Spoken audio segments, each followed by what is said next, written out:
फरहान भी दुबई के जियोपॉलिटिकल और इकोनॉमिक हालात की वजह से पाकिस्तान की रियल एस्टेट पे क्या नेगेटिव और पॉजिटिव इम्पैक्ट पड़ सकता है? देखें, अभी तो फिलहाल आप देखें ना तो पाकिस्तान में खुशी की लहर है। दुबई के हालात खराब हो गए हैं, पैसा सारा इधर आ जाएगा। पहले तो मैं एक बात करूं कि यार किसी के हालात में खुश नहीं होना चाहिए। अल्लाह ताला सब पे रहम करे। उधर बहुत सारे पाकिस्तानी भाई भी काम कर रहे हैं, बिल्डर्स हैं पाकिस्तानी वहाँ पे, रियल्टर्स हैं, तो अल्लाह ताला सब पे अपना करम करे। हाँ, पाकिस्तान के हालात को बेहतर करने के लिए हम सब कोशिश करनी चाहिए। लेकिन देखें, दुबई से पैसा कोई ऐसी बात नहीं है कि वहाँ हालात खराब हुए तो पाकिस्तान में आ जाएगा। पाकिस्तान में ऑलरेडी हालात रियल एस्टेट के वजह से दुबई जैसी पॉलिसीज भी आपको लागू करनी पड़ेगी पाकिस्तान में। अब दुबई जैसी पॉलिसीज क्या है? बेसिक चीज देखिए, टैक्सेस ठीक है, उस तरह से हम नहीं कर सकते हैं, that is completely tax free, but Pakistan कहीं ना कहीं टैक्सेस में कोई एमएनसी स्कीम देने जा रहा है, इट्स अ गुड थिंग। पर दूसरी चीज क्या है? दूसरी चीज ये है कि जो the most important thing is कि we have to activate the RERA, real estate regulatory authority. क्यों? देखिए, दुबई की रियल एस्टेट रेगुलेटरी अथॉरिटी के तहत ही चलते हैं of plans property. Of plans property का मतलब ये है कि इंस्टॉलमेंट की जितनी भी प्रॉपर्टीज हैं, इंस्टॉलमेंट पे जितने प्रोजेक्ट चल रहे होते हैं, वो हुकूमत उसमें इन्वॉल्व होती है। यहाँ पर भी रियल एस्टेट रेगुलेटरी अथॉरिटी को एक्टिव करके एक्टिव होना पड़ेगा। पीएलडी पाकिस्तान लैंड डिपार्टमेंट को एक्टिव करना पड़ेगा। कोई भी प्रोजेक्ट लॉन्च होता है उसके लिए एस्क्रो अकाउंट होना चाहिए। एस्क्रो अकाउंट का मतलब ये है कि अगर गवर्नमेंट किसी प्रोजेक्ट को अप्रूव करती है, गवर्नमेंट अप्रूवल, डेवलपर अप्रूवल है रेरा से, रेरा उसको बाउंड करे, एक तो उस प्रोजेक्ट की टोटल जो लागत है उसका 20 to 30% गारंटी कीमत में हुकूमत के पास जमा करवाए। फिर उसके बाद क्लाइंट जो पैसा दे वो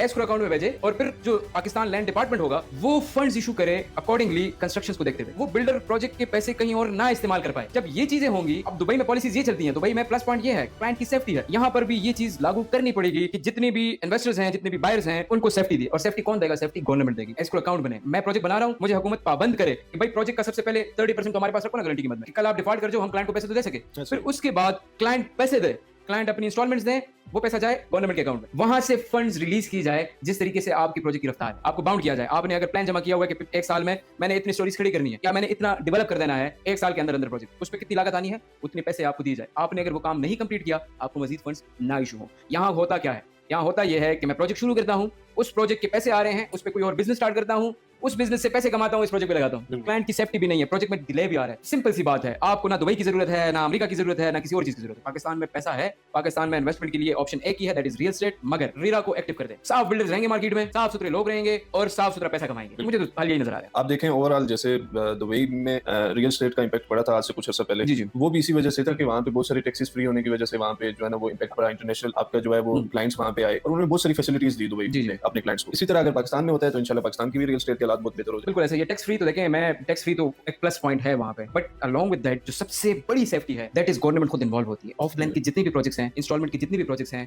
वो गवर्नमेंट की निगरानी में, गवर्नमेंट की गारंटी में वो प्रोजेक्ट्स होते हैं और बनते हैं और लॉन्च होते हैं। तो क्लाइंट जब पैसे दे रहा है, उसको पता है कि हुकूमत पाकिस्तान मेरी जिम्मेदार है। मैं कल को कोर्ट कचहरी के बजाय मैं इस डिपार्टमेंट के पास जाऊंगा और ये मुझे मेरा फंसा हुआ पैसा निकाल देंगे। In case of the default of the developer, government ensures उसके पास इतने पैसे पड़े होते हैं कि वो उस क्लाइंट को नुकसान से बचाएं। सिंपल सा रूल है, ये लागू करें एंड देन आप देखें पाकिस्तान का रियल एस्टेट कहां जाता है। बिल्कुल ऐसा। Thank you so much.